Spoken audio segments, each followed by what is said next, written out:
Mercy,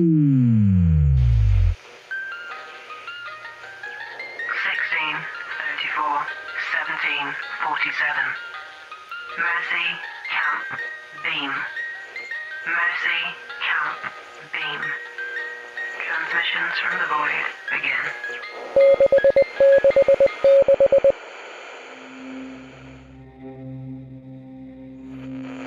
Havoc by Mike Thorn. Ray thought it strange to characterize depression as a condition of the mind when it houses itself so noisily inside the body. Somatic aches that rendered waking life painful and sleep impossible. Head throbbing until the stomach roiled. A tightness in the chest that clenched its way up the esophagus, forming a knot at the base of the throat. The feeling of weeping. Paired with traumatic memories, depression felt more like a consumptive physical disorder than anything like a mental state. In the past, Ray had dreamed often of escaping all of it by suicide. Straight razors, pills, a belt around his neck, or a tailpipe in his mouth. Indeed, Ray's sleeping mind used to grace him with absurdly romantic visions of self-destruction. Of course, this was all before Ray welcomed Havoc into his life.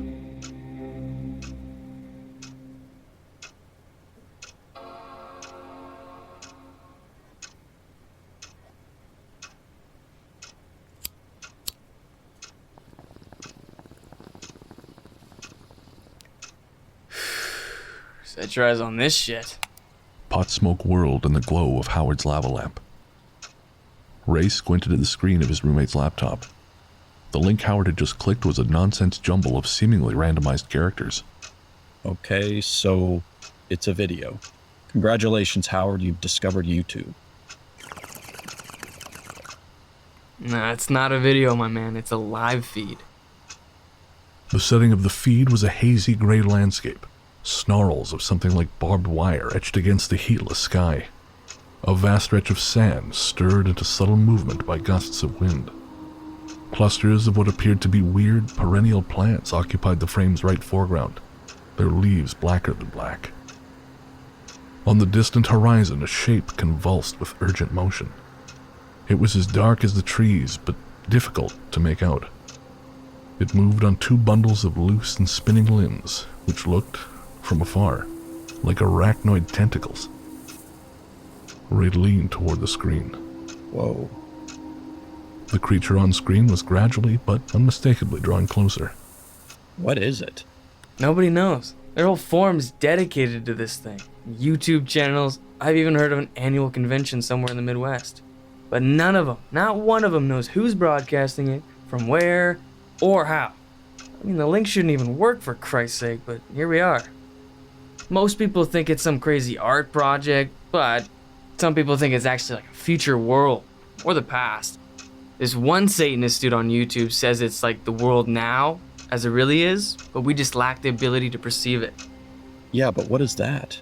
He pointed to the distant, many-limbed thing, noting to himself that it was less distant now than it had been moments before.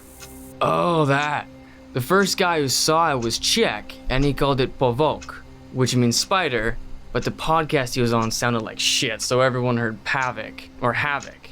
Havoc stuck. Some people think there's a lot of different Pavouks rolling around in there, but I've never seen more than one at a time. The room's dim lighting and heavy smoke irritated Ray's eyes. He blinked. Damn. God damn. Trippy, right? I'll send you the link. A buddy of mine showed me this for the first time. I dropped acid, and I thought I was in it, man, like in the screen. It looks real as fuck when you're stoned. With the fresh hit, Ray's vision somehow extended the vista on screen into something panoramic, then three-dimensional. The room faded into the background. His fear was still there, but it became exhilarating. Here, where it was dangerous, Ray felt safe. Alone the next day, Ray called up the link Howard had showed him. He was spacey from too much weed the night before, and his mouth was filled with a persistent taste of salt. Ray sat for hours watching the feed, but the Pavouk was nowhere to be found. It was later in the day, as Ray joylessly chewed his way through a takeout pizza that he finally saw movement. Something dark flickering in the background, hovering above the sandy terrain. It moved quickly, but Ray glimpsed floppy limbs fluttering from its underside with a tarantula-like head. A text message from Howie jarred him out of his momentary fugue. I'm gonna be out late. Can you feed Stewie? Ray replied, barely paying attention. No problem. He crossed the hallway to the kitchen and filled the dog's bowl without bothering to turn on the light. As the kibble hit the bowl, the terrier galloped forward eagerly, and Ray couldn't help flashing back to the flicker of weirdness he'd just seen on screen. In the dark, Stewart's dewy brown eyes appeared almost insectile. Dangling from his open mouth, his tongue looked like some alien life form. Ray didn't tell the dog he was a good boy, didn't scratch its head. Instead, he bolted back to his room and closed the door. Ray was sprawled on his bed, his laptop perched on his bare stomach.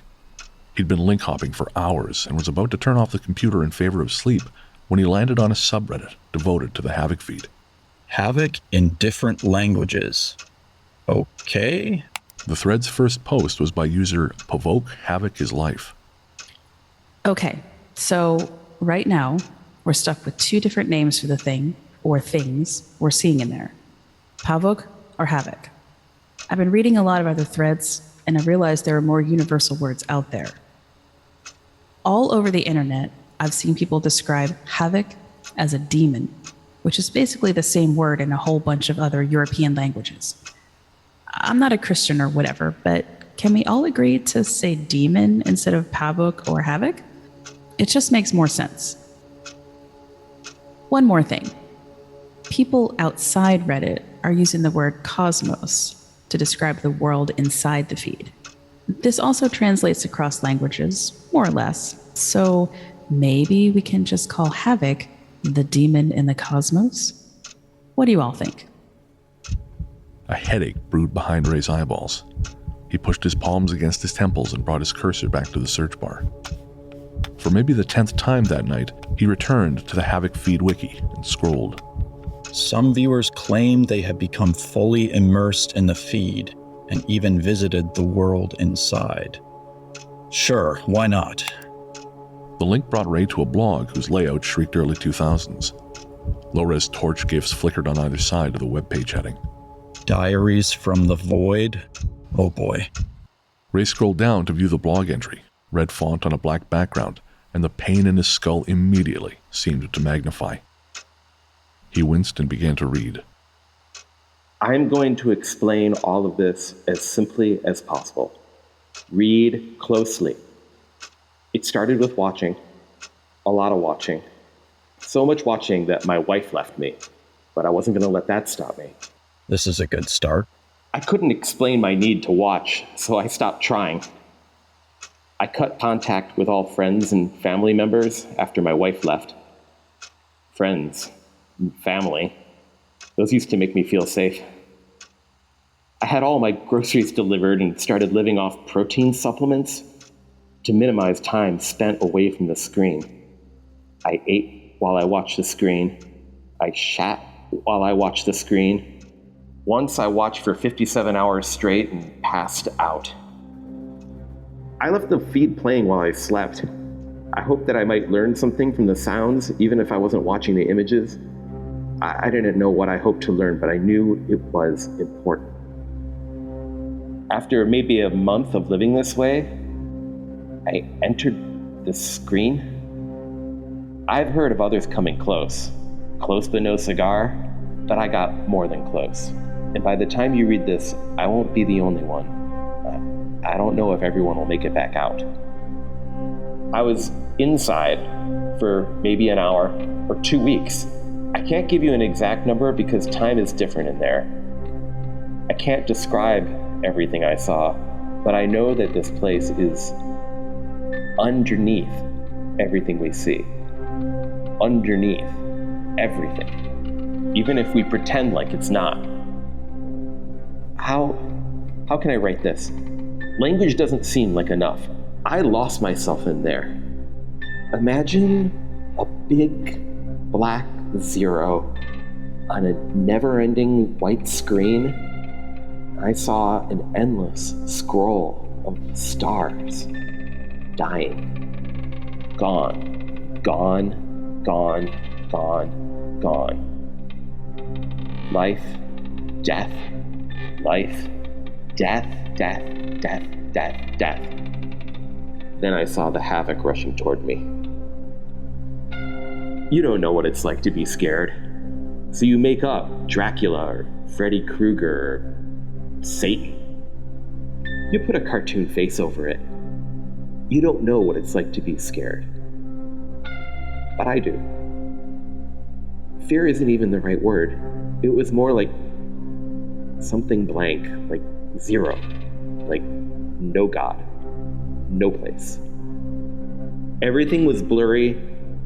Then I was back. I saw real death in there. You do not want to see it too. Please, do not watch the Havoc Feed. Ray snapped the laptop shut and placed it on the pillow beside his head. Sleep was a long time coming.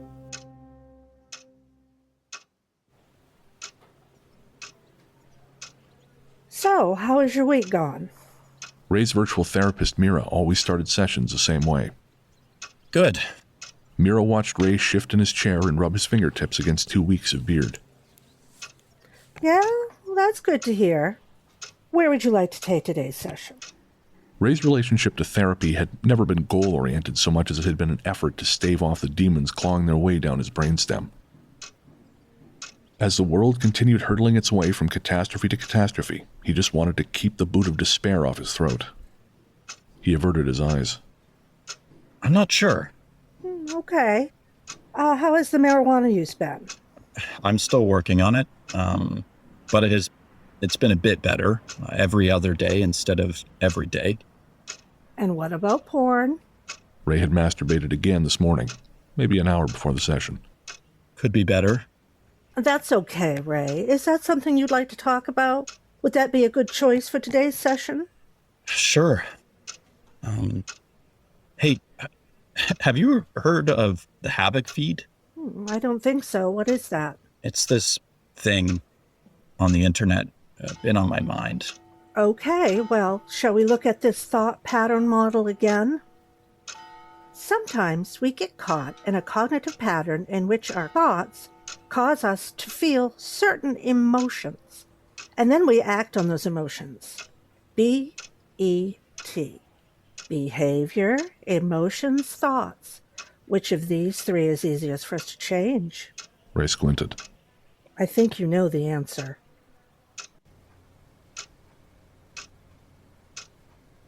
Later that day, in the early evening, Ray was back in his room. Howard was staying at his girlfriend's place for a few more days, and Ray had fed Stewart an hour ago. Now it was just him, his computer, and his behavior giving into the wrong thoughts and emotions. The website was up. The on-screen image was static, windless. The now familiar alien vegetation clustered the frame, unmoving. A speck drifted through the air in the far distance.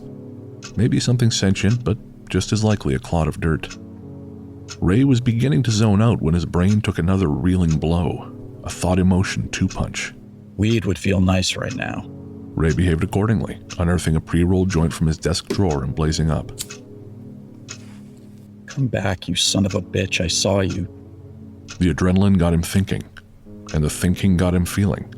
The next thing he knew, he had opened another tab and was watching porn.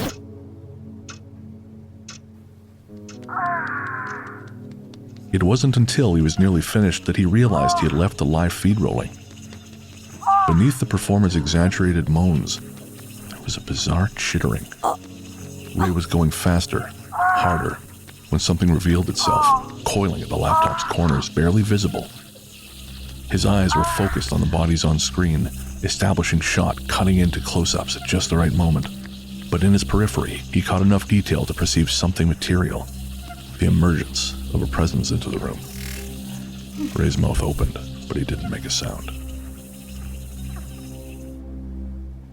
After a late dinner, Ray popped his evening dose of escitalopram and slipped into bed, doom-scrolling on his phone until he finally resolved to try sleeping.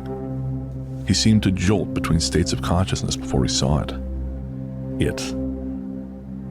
Ray was flat on his back, surveying the overhead light. The bulb was off, but the dome-shaped fixture darkened visibly from the inside before swelling and expanding. There was a desperate scrabbling, like the sound of cat's claws on a bedroom door. The fixture sagged from pressure, then detached and clattered on the floor. The thing that had been hiding inside fell gracelessly at Ray's feet, landing with a thump. An appendage twitched over the blanket, skirting Ray's toes.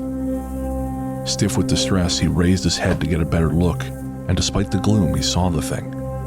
A body like a slimy black watermelon, lined with rows of limbs resembling jointed tentacles, its face all squirming mandibles and milky gray eyes.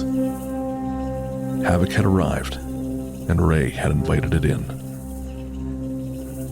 Ray's shock-stricken body refused to obey his panicked brain, even as the thing retreated in jerky movements to make its way under the covers. Its moist body was against his shins, its greasy legs slithering against his flesh. Ray felt a sudden pricking sensation, and he was flooded with warmth. His room went soft and indistinct at the edges before oozing into total abstraction, and the soft sensation of his bed disintegrated with it. For a moment he was nothing.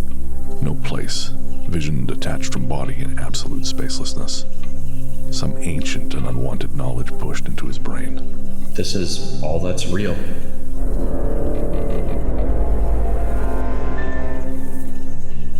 And then Ray was falling, and there was sensation again, heat and dry atmosphere whooshing across his unprotected skin. He could hardly muster the strength to stir, but he managed to tilt up enough to see Havoc still affixed to his leg, pointed mandibles buried in the meat of his calf. Eventually he landed, the impact forcing an explosion of breath from his lungs. He arched his spine away from the ground, moaning. Havoc's mandibles withdrew with a squelch. Ichor dribbled from the wound, threading with blood and puddling into the sand. Ray's prostrate body still refused to obey his brain's commands as Havoc clambered behind him, limbs moving like a flurry of cleaning brushes. It clutched Ray's hair inside its disgusting mouth and pulled, dragging him fast. Ray's back glided painfully against the ground, his eyes staring up at the sunless expanse of beige sky. In the high distance, more shapes moved in strange patterns, and he knew that Havoc was not alone. There were more of them. More Pavoks searching like vultures for the reckless and the damned. In his peripheries, he saw coils of material that he had mistaken for barbed wire when he first observed them on his screen. Now he was certain that no human hand had any part in the creation of this place. He was in the live feed, Havoc yanking him further and further away.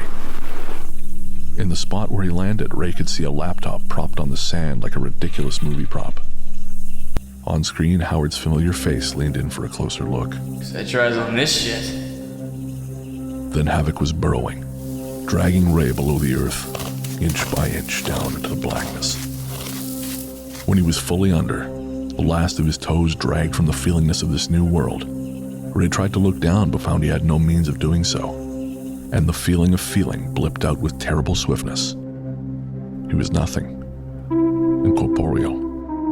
Consciousness locked inside a void, forced to perceive the unending emptiness with no recourse to action or speech. He knew now that this is what he'd been seeking in the Pavouk live feed, the essence of horror, unglued from the laughable masks of metaphor and allegory. He'd sought it, and now he'd found it. And Ray was never coming back.